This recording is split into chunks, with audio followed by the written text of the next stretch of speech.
কমলবাবু। কমলবাবু এখন 58 বছর বয়স।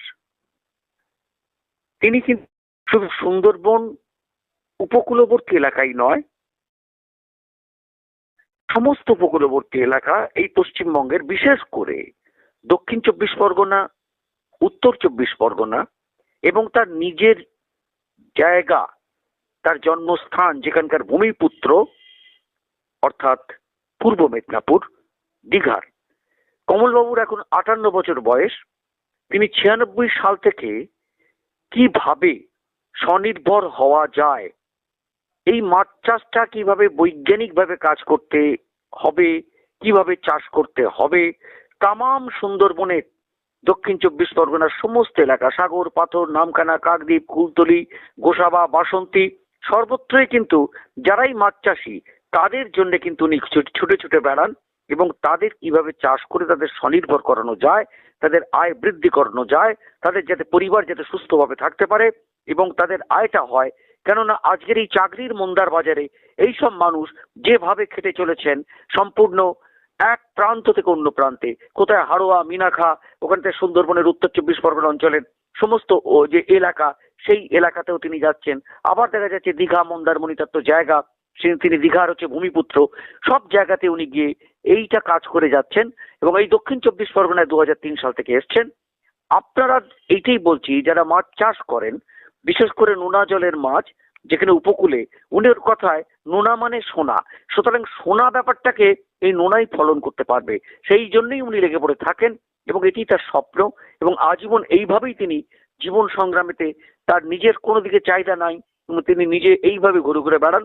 আপনারা যারা উৎসাহী, যারা মৎস্যজীবী, যারা মৎস্য চাষী, তারা যদি যোগাযোগ করেন এই কমল নায়েক দীঘার সঙ্গে, তাহলে তার ফোন নাম্বারটা আমি আপনাদের বলে দিই, 9051060890। আবার বলি, 9051060890।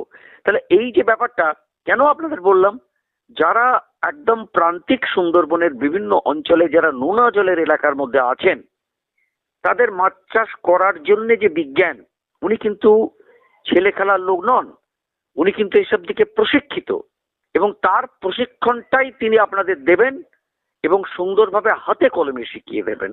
সুতরাং এই সুযোগটা আমি বলি কি, যে আপনারা ছাড়বেন না। যদি পারেন এই নাম্বারে যোগাযোগ করবেন, নতুবা আপনারা এই যেখান থেকে শুনছেন, অর্থাৎ কিনা এই যে ইউটিউব চ্যানেলটা যেটা আপনি শুনছেন যেখান থেকে, সেখানেও যোগাযোগ করতে পারেন। জানার জন্য যদি কৌতূহল থাকে, এখান থেকে আপনাদের সহযোগিতা করবে।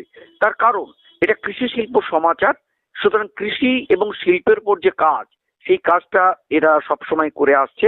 সুতরাং তার পাশাপাশি অন্যান্য যে খবরগুলো আছে সে তো খবর দিতেই হবে, কিন্তু কৃষি শিল্পের ওপর যাতে গরিব যারা কৃষি যারা কাজ করে, যারা যা হোক করে তারা সংসার চালাবার যারা চেষ্টা করছেন, তারা অবশ্যই যোগাযোগ করবেন। এ ব্যাপারে কৃষি শিল্প সমাচারও আপনাদের পাশে আছে। আশা করি আপনারা শেয়ার করুন।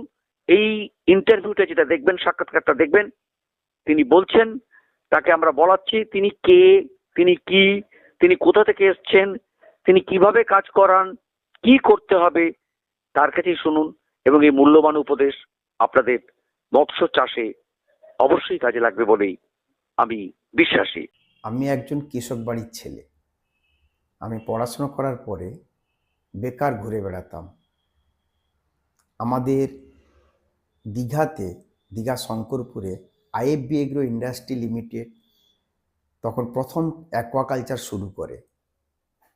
96-এ আমার সঙ্গে আলাপ হয়। আলাপ হতে ওনাদের অ্যাকোয়াকালচার যে ফার্মের মধ্যে যাই, দেখি কিভাবে চাষ করছে। হঠাৎ 96 আমাদের সুপ্রিম কোর্টে রায় হলো 500 মিটার মধ্যে কোনো অ্যাকোয়াকালচার করা যাবে না সমুদ্রগর্ভ থেকে। তখন আইএফবি এগ্রো, সিম্পো ফার্ম এগুলো বন্ধ হয়ে যায়।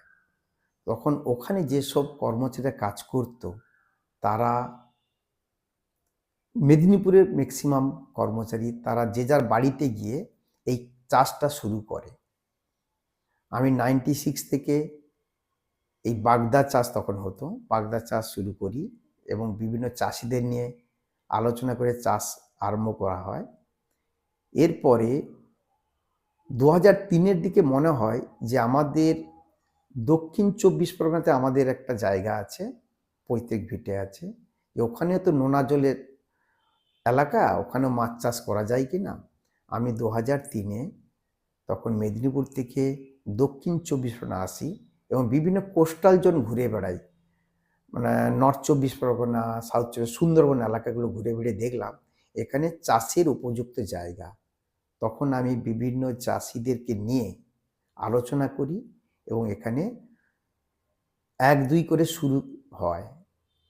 2012 সাল অবধি এখানে বাগদা চাষ হচ্ছে।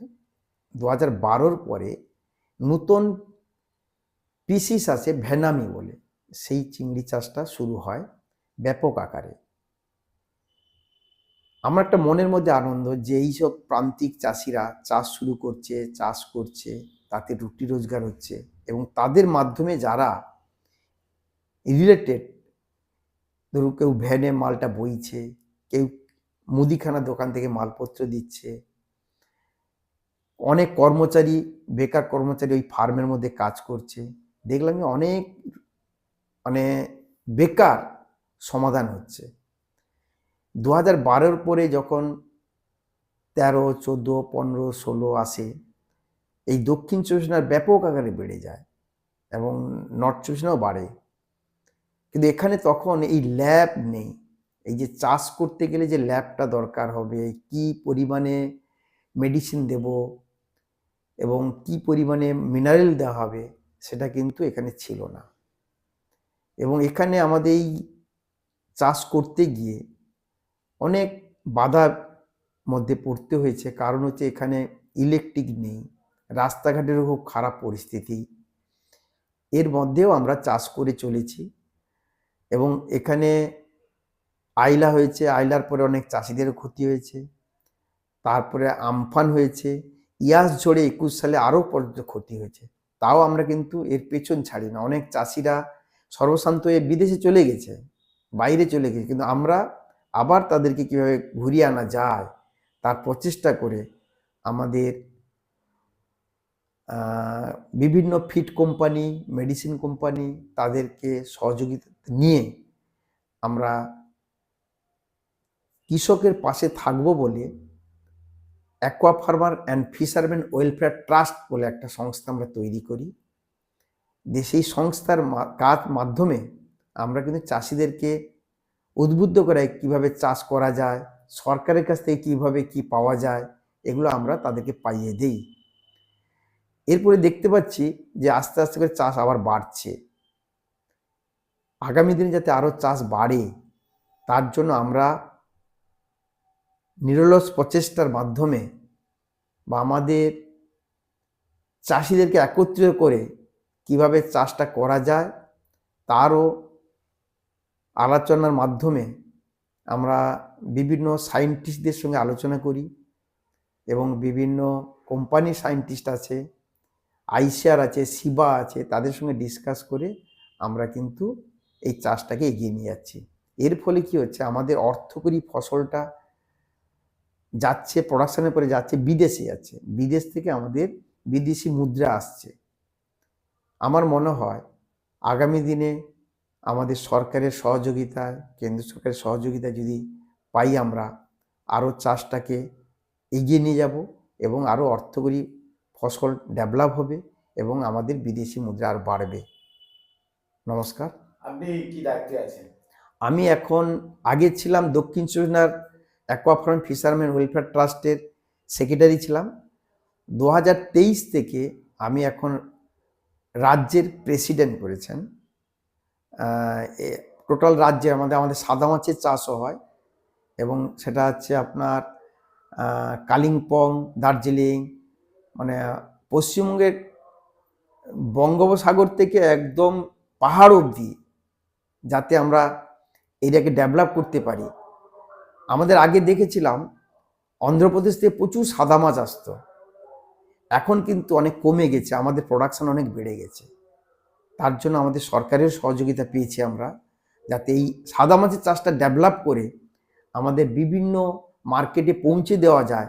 তার জন্য ময়না মডেলও হয়েছে, ময়না মডেলের মাধ্যমে আমরা চাষ করে সেই মাছগুলোকে আমরা বিভিন্ন মার্কেটে পাঠিয়ে দেওয়া যায় এবং সস্তা সুলভ মূল্যে স্বাস্থ্যকর মাছ যাতে পায় তার জন্য আমরা চেষ্টা করছি।